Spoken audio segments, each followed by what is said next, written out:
आकाशवाणी औरंगाबाद. शुभांगी बिंदू ठळक बातम्या देत आहे. भारत आणि चीन दरम्यान आज बीजिंग इथं पहिल्या धोरणात्मक द्विपक्षीय चर्चेला सुरुवात होत आहे. परस्पर हिताच्या तसंच प्रादेशिक आणि आंतरराष्ट्रीय महत्त्व असलेल्या सर्व मुद्द्यांवर यावेळी चर्चा होईल, असं परराष्ट्र मंत्रालयाचे प्रवक्ता विकास स्वरूप यांनी म्हटलं आहे. संगणक, माहिती तंत्रज्ञान आणि इतर क्षेत्रातल्या भारतीय कुशल मनुष्यबळाच्या अमेरिकेत काम करण्याबाबत अमेरिकेनं दूरदृष्टीचा आणि संतुलित दृष्टिकोन ठेवावा, असं आवाहन पंतप्रधान नरेंद्र मोदी यांनी केलं आहे. अमेरिकेहून आलेल्या एका शिष्टमंडळाच्या भेटीमध्ये काल ते नवी दिल्लीमध्ये बोलत होते.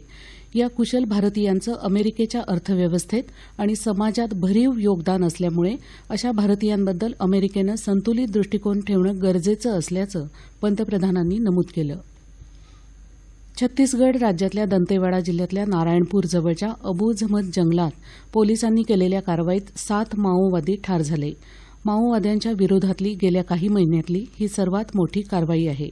पोलीस तसंच जिल्हा राखीव दलानं संयुक्तरित्या काल ही कारवाई केली. उत्तर प्रदेश विधानसभा निवडणुकीच्या 4थ्या टप्प्याचं मतदान उद्या होणार आहे. 12 जिल्ह्यातल्या 52 मतदारसंघांमध्ये होणाऱ्या या मतदानासाठीची तयारी पूर्ण झाली असून या सर्व ठिकाणी कडक सुरक्षा व्यवस्था तैनात करण्यात आली आहे.